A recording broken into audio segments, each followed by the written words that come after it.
أعوذ بالله من الشيطان الرجيم. بسم الله الرحمن الرحيم. ألف لام ميم را. تلك آيات الكتاب والذي أنزل إليك من ربك الحق ولكن أكثر الناس لا يؤمنون. الله الذي رفع السماوات بغير عمد ترونها ثم استوى على العرش وسخر الشمس والقمر كل يجري لأجل مسمى يدبر الأمر يفصل الآيات لعلكم بلقاء ربكم توقنون. وهو الذي مد الأرض وجعل فيها رواسي وأنهارا ومن كل الثمرات جعل فيها زوجين اثنين يغشي الليل النهار إن في ذلك لآيات لقوم يتفكرون. وفي الأرض قطع متجاورات وجنات من أعناب وزرع ونخيل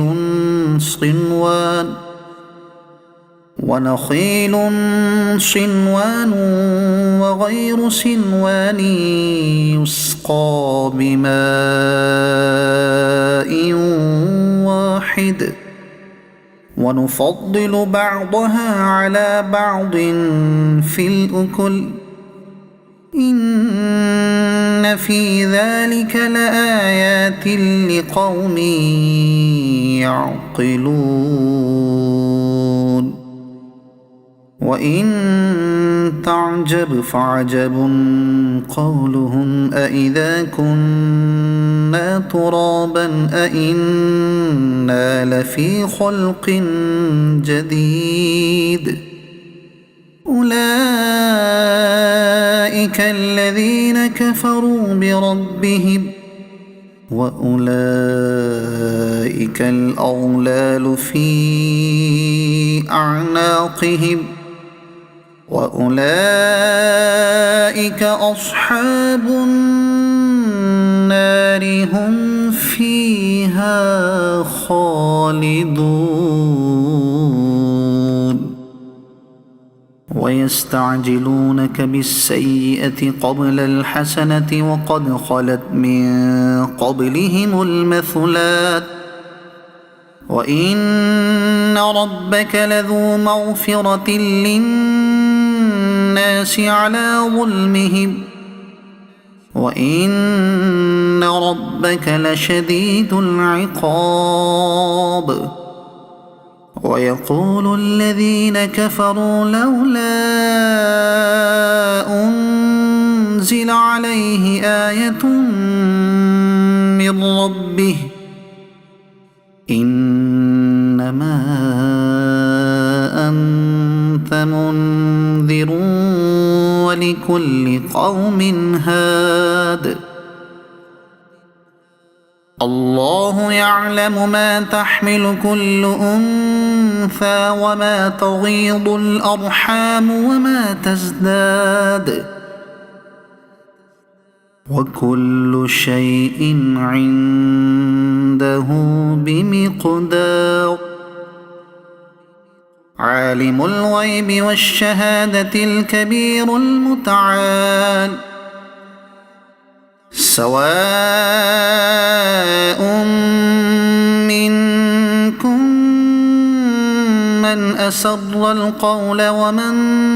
جهر به ومن هو مستخف بالليل وسارب بالنهار له معقبات من بين يديه ومن خلفه يحفظونه من أمر الله إن الله لا يغير ما بقوم حتى يغيروا ما بأنفسهم وإذا أراد الله بقوم سوءا فلا مرد له وما لهم من دونه من وال هو الذي يريكم البرق خوفا وطمعا وينشئ السحاب الثقال ويسبح الرعد بحمده والملائكة من خيفته ويرسل الصواعق فيصيب بها من يشاء وهم يجادلون في الله وهو شديد المحال له دعوة الحق والذين يدعون من دونه لا يستجيبون لهم بشيء إلا كباسط كفيه إلى الماء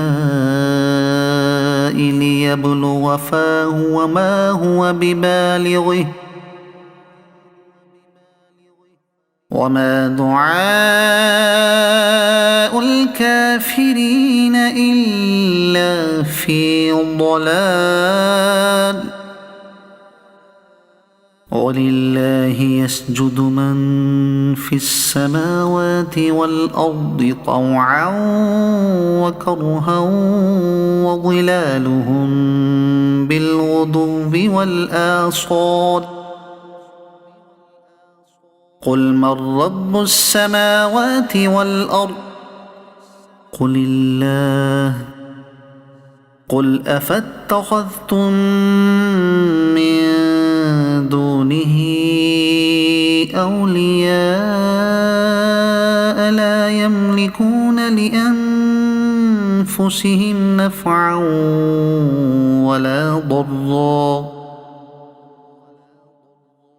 قل هل يستوي الأعمى والبصير أم هل تستوي الظلمات والنور أم جعلوا لله شركاء خلقوا كخلقه فتشابه الخلق عليهم قل الله خالق كل شيء وهو الواحد القهار أنزل من السماء ماء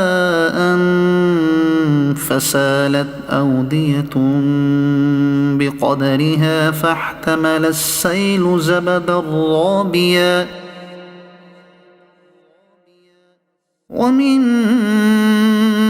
يوقدون عليه في النار ابتغاء حلية أو متاع زبد مثله كذلك يضرب الله الحق والباطل فأما الزبد فيذهب جفاء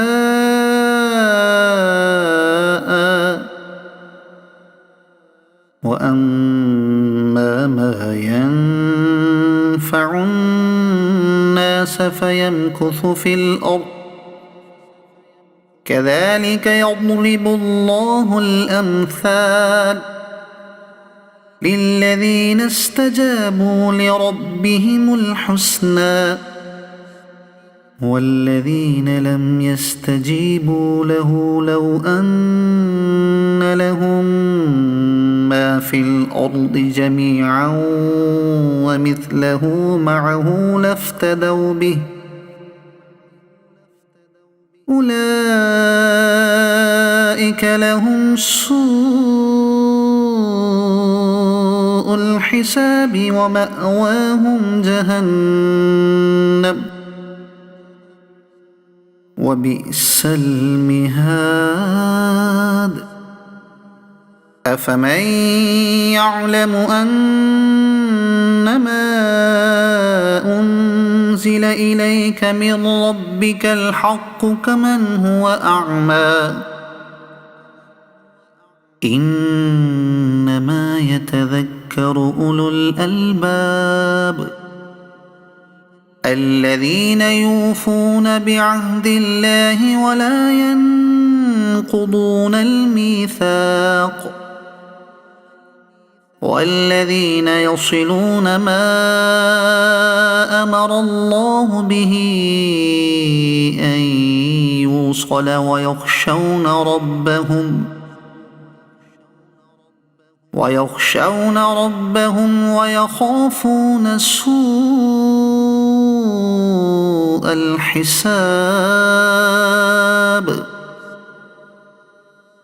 والذين صبروا ابتغاء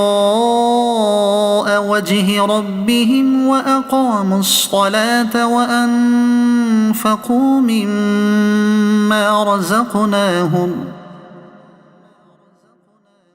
وأنفقوا مما رزقناهم سرا وعلانية ويدرؤون بالحسنة السيئة أولئك لهم عقبى الدار جنات عدن يدخلونها ومن صلح من آبائهم وأزواجهم وذرياتهم والملائكة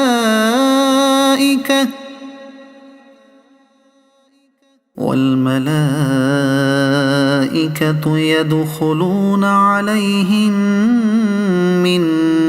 كل باب سلام عليكم بما صبرتم فنعم عقبى الدار والذين ينقضون عهد الله من بعد ميثاقه ويقطعون ما أمر الله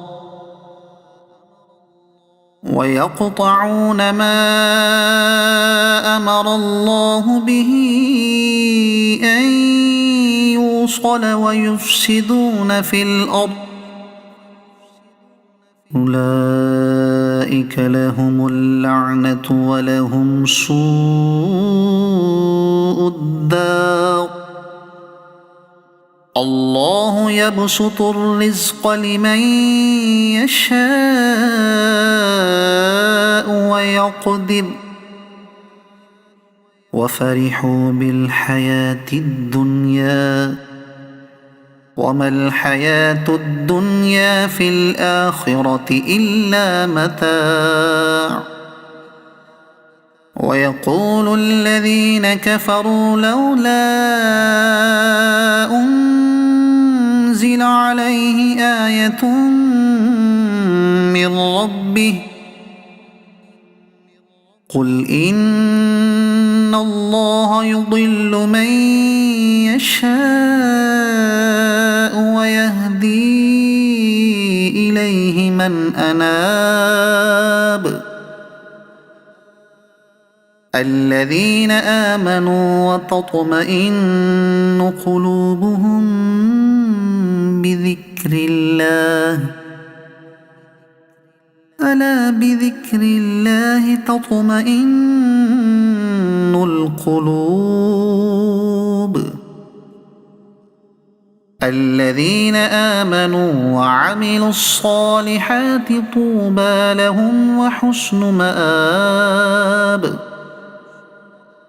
كذلك أرسلناك في أمة قد خلت من قبلها لتتلو عليهم الذي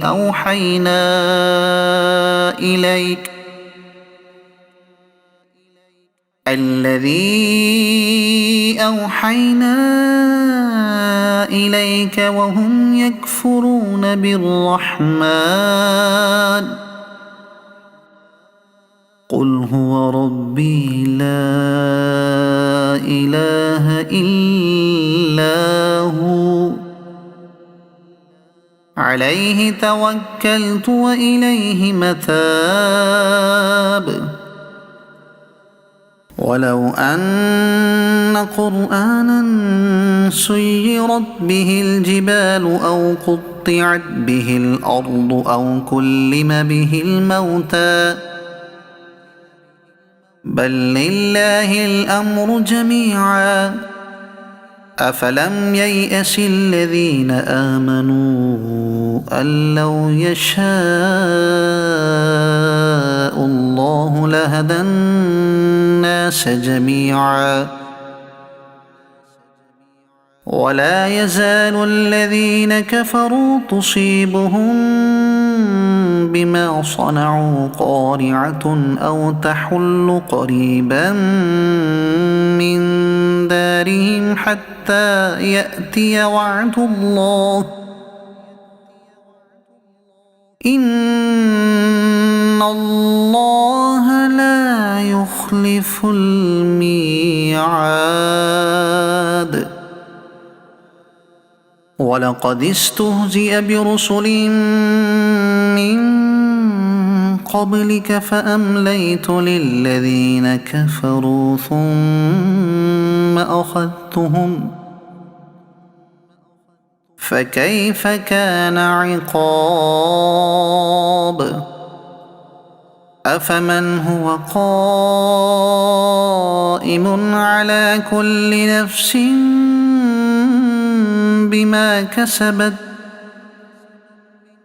وجعلوا لله شركاء قل سموهم أم تنبئونه بما لا يعلم في الأرض أم بظاهر من القول بل زين للذين كفروا مكرهم وصدوا عن السبيل ومن يضلل الله فما له من هاد لهم عذاب في الحياة الدنيا ولعذاب الآخرة أشق وما لهم من الله من واق مثل الجنة التي وعد المتقون تجري من تحتها الأنهار أكلها دائم وظلها تلك عقبى الذين اتقوا وعقبى الكافرين النار والذين آتيناهم الكتاب يفرحون بما أنزل إليك ومن الأحزاب من ينكر بعضه قل إنما أمرت أن أعبد الله ولا أشرك به إليه أدعو وإليه مآب وكذلك أنزلناه حكما عربيا ولئن اتبعت أهواءهم بعدما جاءك من العلم ما لك من الله من ولي ولا واق ولقد أرسلنا رسلا من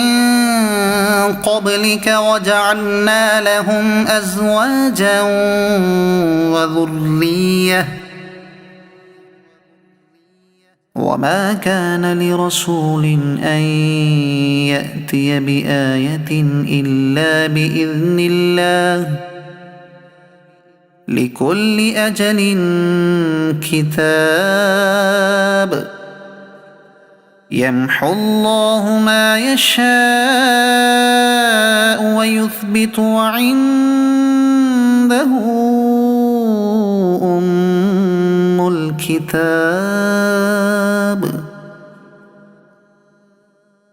وإما نرينك بعض الذي نعدهم أو نتوفينك فإنما عليك البلاغ وعلينا الحساب أولم يروا أنا نأتي الأرض ننقصها من أطرافها والله يحكم لا معقب لحكمه وهو سريع الحساب وقد مكر الذين من قبلهم فلله المكر جميعا يعلم ما تكسب كل نفس وسيعلم الكفار لمن عقبى الدار ويقول الذين كفروا لست مرسلا قل كفى بالله شهيدا بيني وبينكم ومن عنده علم الكتاب